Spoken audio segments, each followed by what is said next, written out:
जीतने का सीधा सा तरीका यह जानना है कि आप अपने बारे में सकारात्मक सोचकर अपने लक्ष्य तक पहुंच सकते हैं। दूसरे लोग आपकी योग्यता का अनुमान आपके कामों से लगाते हैं और आपके काम आपके विचारों से नियंत्रित होते हैं। आप जो सोचते हैं आप वही होते हैं। सुपरवाइज़र के पहलू से देखें और अपने आप से पूछें कि आप किस व्यक्ति को प्रमोशन देंगे या किस व्यक्ति की तनख्वाह बढ़ाने की सिफारिश करेंगे। नंबर 1, उस सेक्रेटरी की जो अपने बॉस के ऑफिस में न रहने पर मैगजीन पढ़ती है, या उस सेक्रेटरी की जो इसी समय में अपने बॉस के छोटे मोटे काम कर देती है ताकि वापस लौटने पर वह अपना काम बेहतर ढंग से कर सके। नंबर 2, उस कर्मचारी को जो कहता है कोई परवाह नहीं, मुझे हमेशा दूसरी नौकरी मिल सकती है। अगर उन्हें मेरे काम करने का तरीका पसंद नहीं आता तो मैं यह काम छोड़ सकता हूँ। या उस कर्मचारी की जो आलोचना को रचनात्मक रूप से लेता है और ज़्यादा अच्छा काम करने का गंभीर प्रयास करता है। नंबर 3, उस सेल्समैन को जो ग्राहक को बताता है अरे मैं तो वही करता हूँ जो मुझसे करने के लिए कहा जाता है, उन्होंने कहा बाहर जाओ और देखो कि आपको कुछ चाहिए तो नहीं। या उस सेल्समैन को जो कहता है मिस्टर ब्राउन मैं आपकी क्या मदद कर सकता हूँ। नंबर 4, उस फोरमैन को जो किसी कर्मचारी से कहता है सच बात कहूँ तो मैं अपने काम को ज़्यादा पसंद नहीं करता, ऊपर के लोग मेरी नाक में दम किए रहते हैं, आधे से ज़्यादा समय तो मैं यह समझ ही नहीं पाता कि बॉस क्या बोल रहे हैं। या उस सुपरवाइज़र को जो कहता है किसी भी काम में कोई ना कोई गड़बड़ बात तो होती ही है, परंतु मैं आपको आश्वस्त कर दूं, ऊपर के लोग काफ़ी समझदार हैं, वे हमारी समस्याएं समझते हैं और हमारा भला चाहते हैं। क्या इससे आपको यह पता नहीं चल जाता कि कई लोग सारी ज़िंदगी एक ही स्तर पर क्यों बने रहते हैं? उनकी सोच और केवल उनकी सोच ही उन्हें वहाँ बनाए रखती है। एक एडवर्टाइजिंग एग्जीक्यूटिव ने मुझे एक बार बताया कि किस तरह उसकी एजेंसी अपने नए अनुभवहीन लोगों को अनौपचारिक प्रशिक्षण देती है। कंपनी की नीति यह है, उन्होंने कहा, कि हम किसी भी नए युवक को शुरुआती सर्वश्रेष्ठ प्रशिक्षण दें। आमतौर पर यह युवक कॉलेज ग्रेजुएट होता है और हम शुरू में उसे मेल बॉय का काम सौंपते हैं। हम ऐसा इसीलिए नहीं करते क्योंकि हमें तो एक ऑफिस से दूसरा ऑफिस में डाक पहुंचाने के लिए किसी कॉलेज ग्रेजुएट की ज़रूरत होती है। हमारा लक्ष्य यह होता है कि इस नए युवक को हमारी एजेंसी के सभी तरह के कामों का अनुभव हो जाए। जब वह यह काम अच्छी तरह से सीख लेता है तो हम उसे नया काम देते हैं।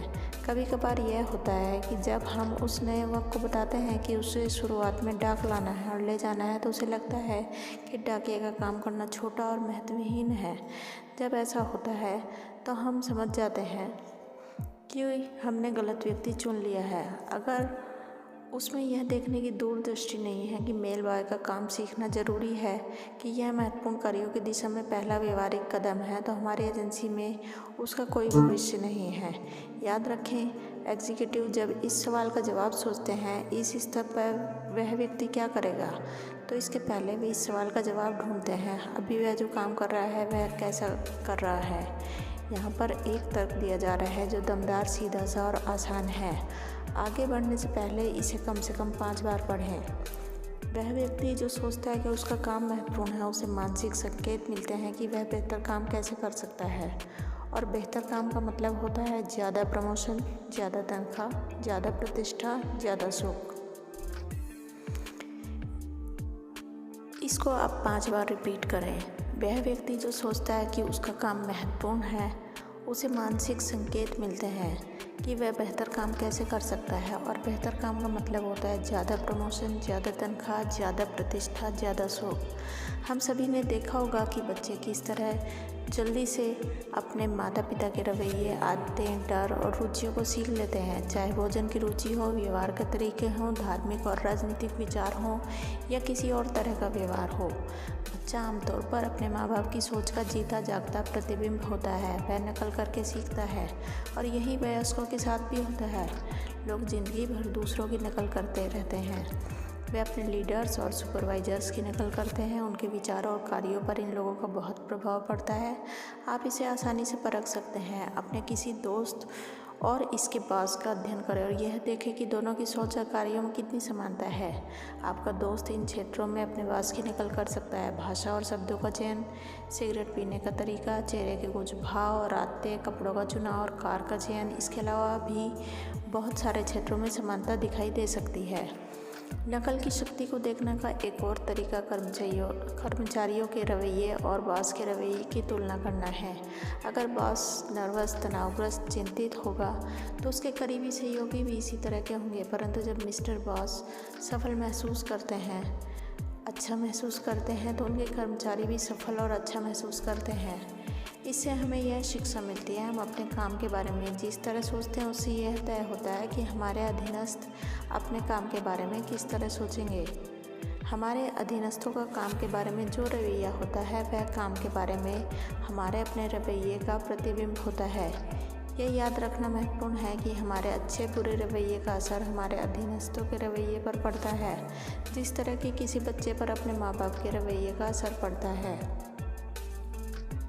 सफल लोगों के सिर्फ एक गुण पर ध्यान केंद्रित करें, उत्साह।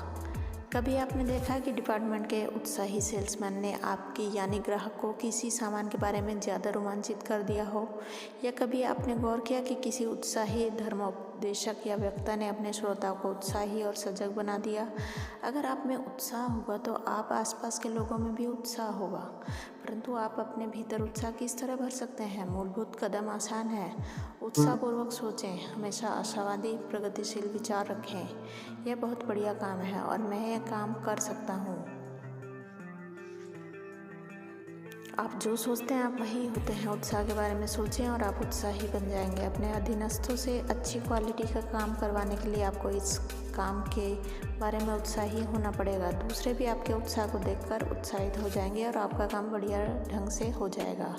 परंतु अगर आप नकारात्मक रूप से अपनी कंपनी को खर्च, सप्लाई, समय और दूसरे छोटे छोटे तरीक़ों से धोखा देते हैं तो आप अपने अधीनस्थों से क्या उम्मीद कर सकते हैं?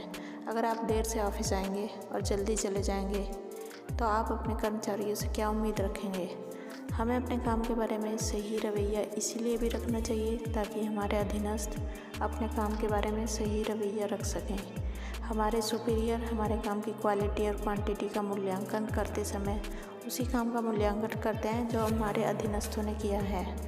उसे इस तरह से देखें, आप किसी डिवीज़न सेल्स मैनेजर का प्रमोशन देंगे उस ब्रांच सेल्स मैनेजर को जिसके सेल्समैन बढ़िया काम कर रहे हैं, या उस ब्रांच सेल्स मैनेजर को जिसके सेल्समैन केवल औसत प्रदर्शन कर रहे हैं, या आप किसी प्रोडक्शन मैनेजर के पद पर प्रमोशन देंगे उस सुपरवाइज़र को जो अपने उत्पादन के लक्ष्य को पूरा कर लेता है, या उस सुपरवाइज़र को जिसका डिपार्टमेंट लक्ष्य से काफ़ी पीछे रहता है। यहाँ 2 सुझाव दिए जा रहे हैं जिनकी मदद से आप दूसरों से अच्छा और ज़्यादा काम करवा सकते हैं। नंबर 1, हमेशा अपने काम के बारे में सकारात्मक रवैया रखें ताकि आपके अधीनस्थ भी सीख लें कि काम के बारे में इस तरह से सोचना चाहिए। नंबर 2, जब आप हर दिन काम पर जाएं तो खुद से पूछें, क्या मैं ऐसा हूँ जिससे सामने वाले कुछ सीख ले सके? क्या मेरी आदतें ऐसी हैं जो मैं अपने अधीनस्थों में देखना चाहूँगा? हर दिन अपना उत्साह बढ़ाएं। कुछ महीने पहले एक ऑटोमोबाइल सेल्समैन ने मुझे सफलता दिलाने वाली तकनीक के बारे में बताया। यह तकनीक बहुत बढ़िया थी, इसे पढ़ें। हमारे काम का एक बड़ा हिस्सा है टेलीफोन करना, सेल्समैन ने बताया, जिसमें हम 2 घंटे तक अपने संभावित ग्राहकों को फ़ोन करके डिमॉन्स्ट्रेशन के लिए अपॉइंटमेंट लेते हैं।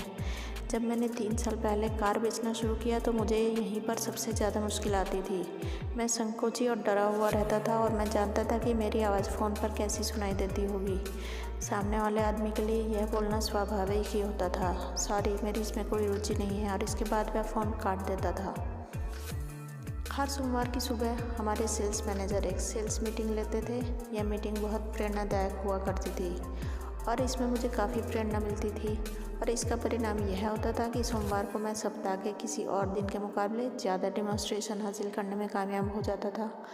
परंतु समस्या यह थी कि सोमवार की मेरी प्रेरणा मंगलवार तक खत्म हो जाती थी और बाकी हफ्ते मेरा प्रदर्शन एक बार फिर निराशाजनक हुआ करता था। तभी मेरे दिमाग में एक विचार आया, अगर मेरा सेल्स मैनेजर मुझे प्रेरित कर सकता था तो मैं अपने आप को प्रेरित क्यों नहीं कर सकता? क्यों ना मैं फ़ोन कॉल करने से पहले अपने आप को एक प्रेरक भाषण दूं। इस दिन मैंने फैसला किया कि मैं कोशिश करके देख लूँगा। बिना किसी को बताए मैं खाली मैदान में गया और एक खाली कार में बैठ गया। वहाँ कुछ देर बैठकर मैंने खुद से बातें की। मैंने अपने आप को बताया, मैं एक अच्छा कार सेल्समैन हूँ और मैं सर्वश्रेष्ठ सेल्समैन बनने जा रहा हूँ। मैं अच्छी कारें बेचता हूँ और मेरा धंधा अच्छा चल रहा है। जिन लोगों को मैं फ़ोन कर रहा हूँ उन्हें इस कारों की ज़रूरत है और मैं इन्हें बेचने जा रहा हूँ। शुरुआत से ही यह आत्म प्रेरक तकनीक सफल हुई। मुझे इतना अच्छा लगा कि मुझे फ़ोन करने में ज़रा भी हिचक नहीं हुई। मैं फ़ोन करने के लिए उत्सुक होने लगा। मैं आजकल खाली प्लाट में खाली कार में बैठकर खुद को प्रेरणा नहीं देता हूँ, परंतु मैं अब भी इस तकनीक का प्रयोग करता हूँ। किसी भी नंबर को डायल करने से पहले मैं अपने आप को यह याद दिलाता हूँ कि मैं एक बेहतरीन सेल्समैन हूँ और मैं सफल होने जा रहा हूँ और मुझे सफलता मिलती है। यह बहुत शानदार विचार है, नहीं क्या? सफलता की चोटी पर पहुंचने के लिए आपको यह अनुभव करना होगा कि आप सफलता की चोटी पर हैं। अपने आप से प्रेरक चर्चा करें और यह जानें कि ऐसा करने से आप कितने बड़े और विश्वासपूर्ण बन जा सकते हैं। हाल ही में मैंने एक ट्रेनिंग प्रोग्राम आयोजित किया। इसमें हर व्यक्ति को 10 मिनट तक लीडर बनने के विषय पर बोलना था। एक ट्रेनी ने बहुत बुरा प्रदर्शन किया। उसके घुटने कांप रहे थे और उसके हाथ थरथरा रहे थे। वह भूल गया कि वह क्या कहने वाला था। 5 या 6 मिनट तक इधर उधर की बात करने के बाद वह पूरी तरह असफल होकर बैठ गया। सत्र के बाद मैंने उससे सिर्फ इतना कहा कि वह अगले सत्र की शुरुआत के 15 मिनट पहले वहाँ जाए। वह वादे के मुताबिक अगले सत्र के 15 मिनट पहले वहाँ आ गया। हम दोनों पिछली रात के उसके बुरे अनुभव के बारे में बात करने लगे। मैंने उससे पूछा कि भाषण देने के 5 मिनट पहले उसके दिमाग में किस तरह के विचार आ रहे थे। मैं बहुत डरा हुआ था। मैं जानता था कि मैं दूसरों के सामने खुद को मूर्ख साबित कर दूंगा। मैं जानता था कि मैं फ्लॉप होने वाला हूँ। मैं ये सोचता था लीडर बनने के बारे में मैं क्या बोल सकता हूँ। मैंने ये याद करने की कोशिश की कि मैं क्या बोलने वाला हूँ, परंतु मुझे असफल होने के अलावा और कोई बात सूझ ही नहीं रही थी। यही तो, मैंने बीच में कहा, यही तो आपकी समस्या की जड़ है। बोलने के पहले ही आपने अपने आप को हरा दिया। आपने खुद को विश्वास दिला दिया कि आप असफल होने वाले हैं। फिर इसमें हैरत की क्या बात है कि आप असफल हो गए। साहस बढ़ाने के बजाय आपने डर बढ़ाने का विकल्प चुना। अब इस का सत्र शुरू होने में सिर्फ 4 मिनट का समय बचा है। मैंने उससे कहा, मैं चाहता हूँ कि अब आप यह करें। अगले कुछ मिनट तक अपने आप से प्रेरणा भरी बातें करें। हॉल के बाहर उस खाली कमरे में चले जाएं और खुद से कहें, मैं बहुत अच्छा भाषण देने जा रहा हूँ। मैं अपनी बात सच्चे दिल से कहूँगा और लोग पूरा मन लगाकर सुनेंगे। इन शब्दों को लगातार दोहराते रहें और पूरे विश्वास से ऐसा करें। फिर आप हॉल में आएँ और अपना भाषण देना शुरू कर दें। काश कि आप वहाँ होते और दोनों भाषणों के अंतर को सुन सकते। उस छोटी सी खुद की दी गई प्रेरणादायक चर्चा का असर यह हुआ कि वह बहुत बढ़िया भाषण देने में कामयाब हुआ। संदेश: प्रेरणादायक आत्म प्रशंसा का अभ्यास करें। आत्म निंदा के शब्दों से खुद को छोटा ना बनाएं। आप जैसा सोचते हैं आप वैसे ही होते हैं। अपने बारे में बड़ी बातें सोचें और आप सचमुच बड़े बन जाएंगे। खुद को खुद के हाथों बेचने का विज्ञापन बनाएं। 1 मिनट के लिए अमेरिका के बेहद लोकप्रिय ब्रांड कोका कोला के बारे में सोचें। हर दिन आपकी आँख या कान कई बार कोक सुनाई दे जाता है। जो लोग कोका कोला बनाते हैं वे आपको लगातार कोक बेचते हैं और इसके पीछे एक कारण होता है। अगर वे आपको लगातार कोक नहीं बेचेंगे तो हो सकता है कि कोक में आपकी रुचि कम हो जाए और एक दिन यह पूरी तरह ख़त्म हो जाए। इससे उनकी बिक्री घट जाएगी। परंतु कोका कोला कंपनी ऐसा नहीं होने देती। वे आपको बहुत बार कोक बेचते हैं और बार बार बेचते हैं। हर दिन हम लोग ऐसे आधे जिंदा आधे मुर्दा लोगों को देखते हैं जिन्होंने खुद को खुद के हाथों नहीं बेचा। उनमें अपने सबसे महत्वपूर्ण सामान यानी खुद के लिए कोई आत्मसम्मान नहीं है। ये लोग नीरस हैं, खुद को छोटा समझते हैं। उन्हें लगता है कि उनकी कोई हस्ती नहीं है और चूँकि उन्हें ऐसा लगता है इसीलिए सचमुच ऐसा ही होता है। आधे जिंदा आधे मुर्दा आदमी को इस बात की ज़रूरत है कि वह खुद को खुद के हाथों बेच दे।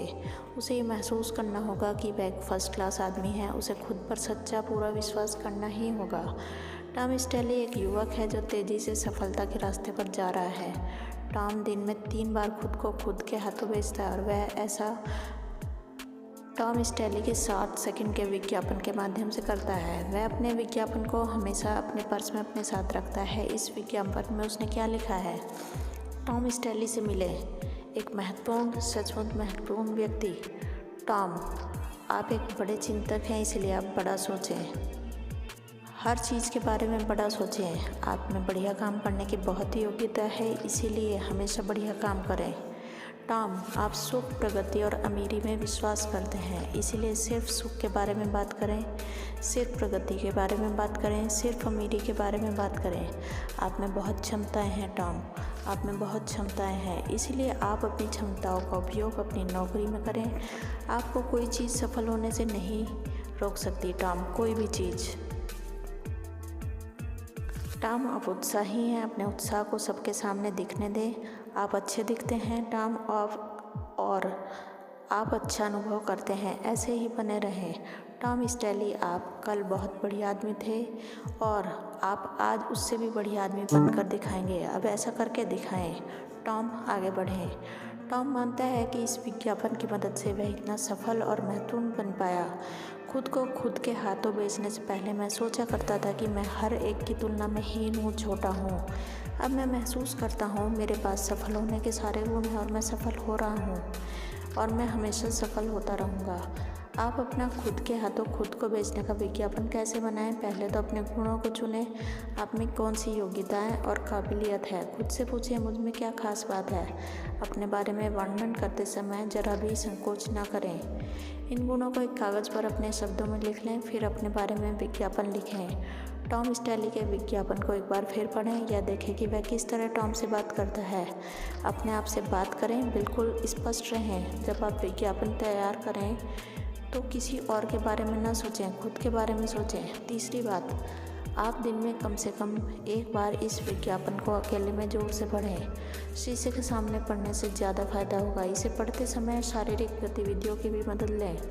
अपने विज्ञापन को दृढ़ निश्चय के साथ पढ़ें। इसे पढ़ते समय अपने शरीर में रक्त का प्रवाह तेज हो जाने दें। इसे जोश के साथ पढ़ें। चौथी बात, आप अपने विज्ञापन को हर दिन चुपचाप कई बार पढ़ें। जब भी आपको किसी परिस्थिति में सांस की ज़रूरत हो, इसे पढ़ें।